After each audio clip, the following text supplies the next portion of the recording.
So hello again. I've got a funny story to start with about the thumbnail. So weirdly enough, I don't tend to dress like that on a day-to-day basis. A little bit more reserved.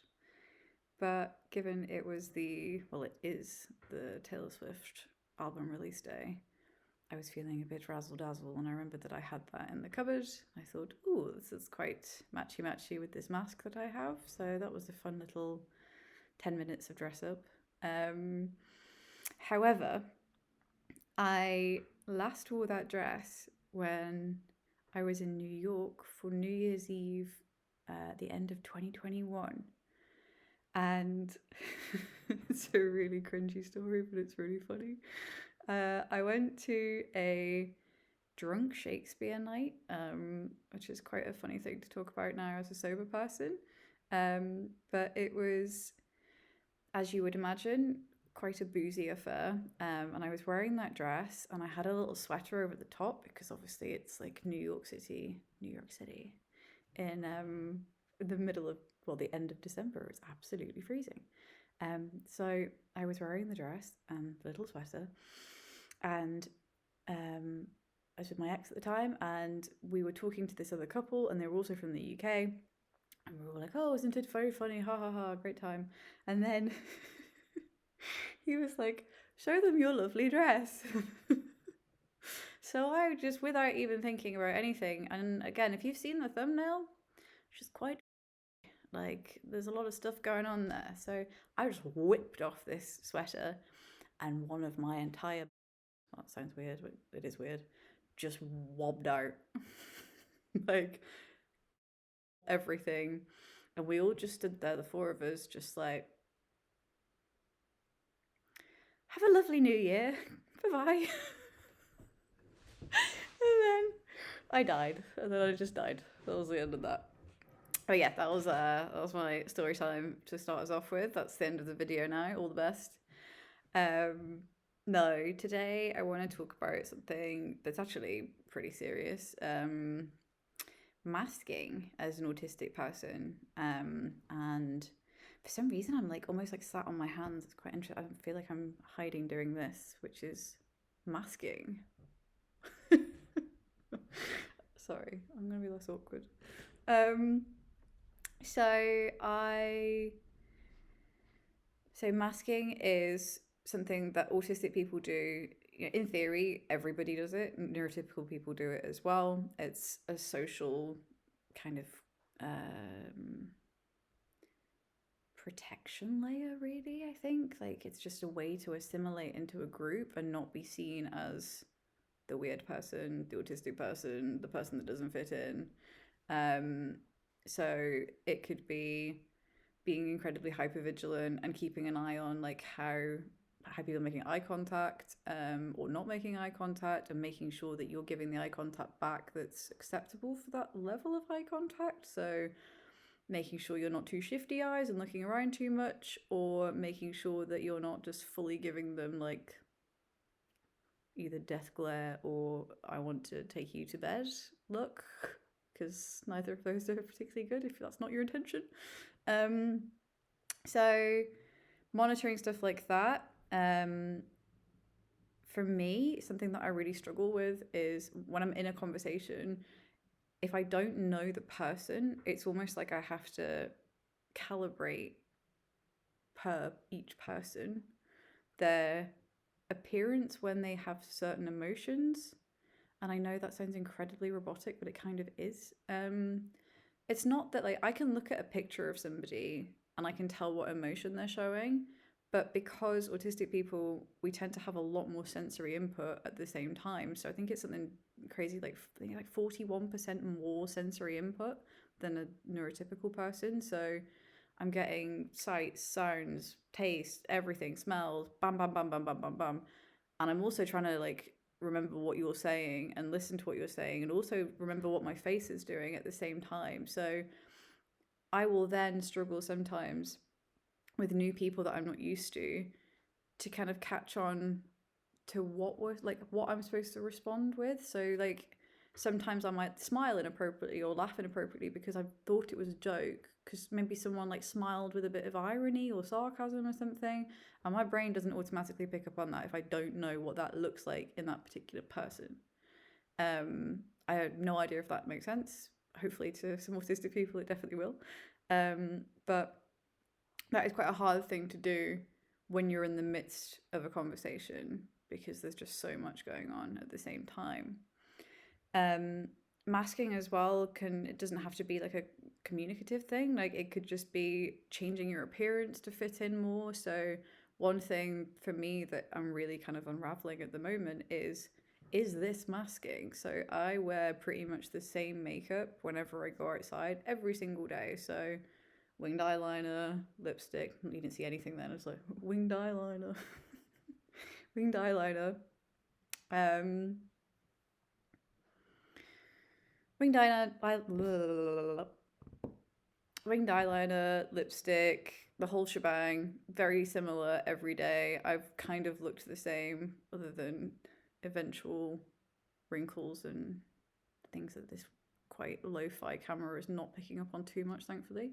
But I am 32 years old, but I have dressed not drastically differently in the past 17 years. Like, very much a bit of an arrested development situation, really. Like, I'm still a bit elder emo, even though I'm 32.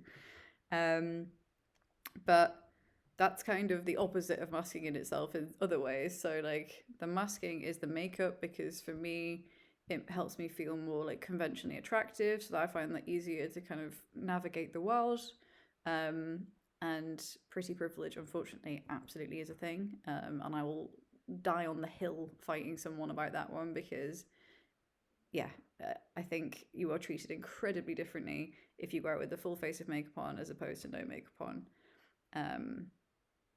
And that is just unfortunate. But for me, it's just I also enjoy makeup. So is it that I'm masking, or is it that it's just something that I like to do? Like, it's my thing, it's my kind of signature.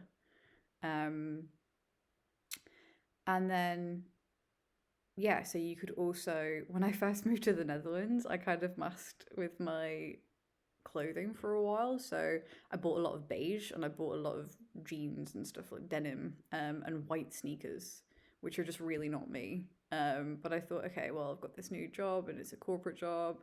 I'm gonna have to be professional, but they're very like business casual here. So it's all like very clean, nice fabrics, which just for me, I wear black, white, and red pretty much exclusively.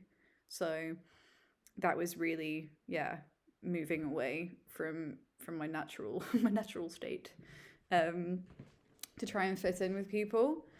But with masking as well, it's just denying your needs a lot of the time as well. Like if you're in, for example, like in a meeting in an office and you're just absolutely wiped out and you can't get out of it without expressing that you'd love to leave right now. You'd love to just walk out of this room and say goodbye. I am at my level. Um, with masking, you can't do that. Like you've just got to suck it up. You've got to smile and just crack on. But unfortunately, all this kind of pretending and the pulling in of like, so I gesticulate so much, and to be fair, oh, my cat's just decided to walk in front of the ring light. Thank you.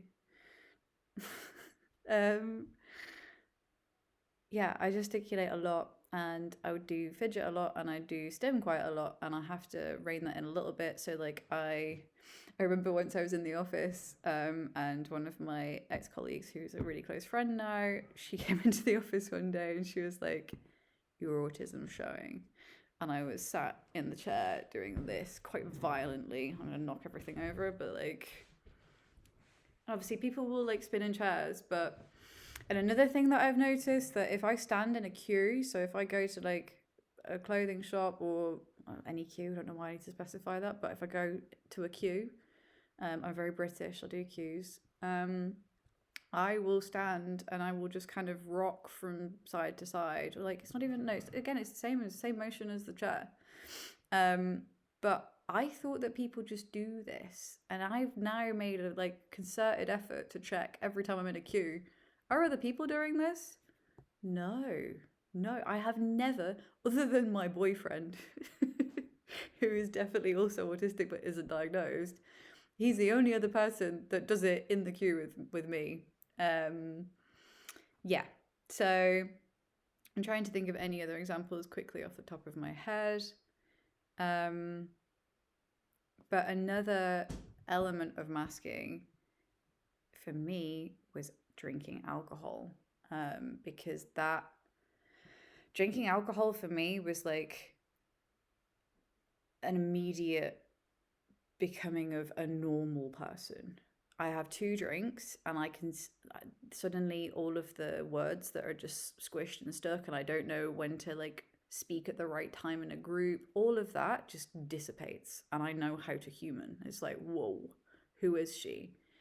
So when I was drinking, people that met me afterwards sober would be like, you're so different. Like, that's such a strange version of you. Like, who was she and who's she? Because you're nowhere near as jazz hands. And like, I would go over the top almost when I was drunk, because I would be very gregarious, and all of the words that I felt were just squished within inside me when I was sober, they all just were like, I was like, oh my God, it's like I get to play normal. Like, I just get to go out there and just act. And but it there's no effort. Like with masking, when you're sober, there's like an actual effort. You have to think about what you're doing. But with alcohol, it was just like, woo, it's all easy breezy. I didn't need to think about things anymore. And I could talk to whoever I wanted. And I sounded intelligent until I didn't when I was really, really drunk. Um, but you can't replicate that really without alcohol unless you just mask. Um, so when I quit drinking, that's when I realized very quickly that something was very different about me, because I couldn't keep up. I could not keep up with the kind of masquerade of what I'd created, like the persona. She was so different to me. Like before I ever started drinking, I was, well, because life had not squashed me down by that point, I was still, quirky and confident, but I wasn't like, super social. I'd much rather be on my own. I was awkward. I just hang around on my own at lunchtimes at school. I used to befriend like the teaching assistants. I wasn't really interested in being friends in groups, and if I was really bad at it, just terribly bad. Um, because I think people could just sense that there was something a bit strange about me. Um, but yeah, alcohol and masking are a bit of a very slippery slope, because, you know, it does open doors, it does open opportunities at first. But then with alcohol, obviously, there's only so much alcohol you can drink before you make a tit out of yourself, and you're actually making things 10 times worse. So, getting rid of alcohol for me has been hugely impactful in both positive and negative ways. And the negative ways have just been that now I'm a bit more held back and I feel a bit more kind of trapped inside myself, because I do want to interact with people, but sometimes, for example, in a group, it's sometimes just impossible. Like my voice seems to be really small. I can't articulate myself properly. I just come across as really aloof. And then like eye contact just feels like lightning. It's horrible. Like if you get an adrenaline shock just from looking at someone's eyes sometimes, if I'm like really tired or I've had a really busy day at work and then I've gone for lunch with my colleagues, it's just like, oh my God. Like I want to be friends with these people. I want to spend time with them. But after you've masked all morning on calls or whatever, to then go and sit with them at lunchtime and continue, I just cannot do it. It's almost impossible. And this is where masking gets really detrimental, because if you mask for too long, you're going to burn out. Like that is, it's going to happen. So mask too close to the sun, and then you will start noticing that you're super tired when you like come back from social experience, social occasion, or The Office or anything like that, if you've been around people for too long, you will notice like physical side effects, mental side effects, because you're just drained, and then your body, feeling your body being drained from being around other people, then sends horrible signals of like, oh gosh, why can't I do this? Um, which is not nice, and that is still like something that I'm wrapping my head around. But the good thing is, once you realize that you are autistic or on the spectrum in any way, shape, or form, like you can then start reassessing parts of your life and working out what works for you. So, you know, I was very social when I was drinking, but I didn't want to be. It was hollow, really. Like I was doing it because I thought I should be doing that, and that's again like a masking issue. Like I lived a lot of my life by should. I should talk to these people. I should make an effort to be super social all the time. I should be going out every other night with my colleagues and stuff and making friends. But I know, like, the real me hadn't signed up for that. Like, that was just because I felt obligated and I felt like that's how I have to be a human. Um, so there has been a lot of liberty in realizing that that's not the case. Like, I don't need to act like that anymore. Like, I can just stay at home and be weird with my cats and my boyfriend and my books and writing and my weird little crazy projects and Taylor Swift. Like, it doesn't matter. Like, I don't need to perform if I don't want to. And that has obviously lots of people have, not lots of people, but there have been people that have fallen by the wayside since I've kind of like come to that realization. But also, yeah, it's been very freeing. Um, and I don't think I would change that. Like it's been a lot to come to terms with, and it is very difficult, and it feels like a constant balancing act. Um, trying to get through a week. Like every single week, I will make a plan, and I'll think, okay, everything's gonna be dit, dit, dit, dit, dit. And then I'll get to day 3, and I'm like, oh no, like the energy's gone. Now I've got to like drag myself through this, like the 4th day, and maybe the 4th day was the most difficult one that I was already dreading a bit. And then I start canceling things, and I don't go to social things, and then I get depressed because I'm not socializing at all. And it's just this vicious cycle of like sleep, perform, sleep, perform. Like, so yeah, this I think for a lot of autistic people, and especially like late diagnosed women in particular, so I think there is definitely more of an impetus on us to perform and to mask and to be very, women are supposed to be very nicely socialized and very pleasant and sweet and nice, whereas a man, like the stereotype of an autistic man is he's very aloof. He's a tortured genius. Leave him be. He can go and sit in the other room and just play with the microwave or whatever. Like he's allowed to do that, but women, we're not allowed to do that. We've got to like still, yeah, still somehow perform femininity. She says with a full face of makeup on, still ascribing to this, but again, it's a journey.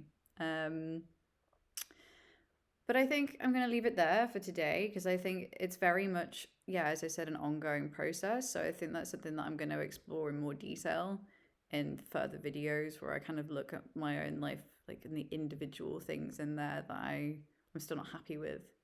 And peeling back those layers and kind of, because you've worn this mask for so long, like, I was diagnosed at 31, like so much of my life has happened and I've cemented this like mask onto myself. You've then got to peel back the layers, especially when you mix in alcohol and stuff like that. You're already really fracturing your sense of self. You've then got to peel it all back and think, okay, well, who is that person behind all of that? Who was I at 14 before I started drinking? Like, and it's almost like a regression back to that person. Like, I'm like, oh yeah, I used to really like Pokemon and stuff like that. And I'm like, you know what? I like listening to classical music and doing jigsaw puzzles and crosswords. Like, I know that's probably not very 14-year-old behavior to begin with, or 32 really. It's more like 72, but it's okay to start finding these special interests again and like remembering what gives me joy that isn't alcohol, that isn't performing, that is just for me. And on that note, I will speak to you soon.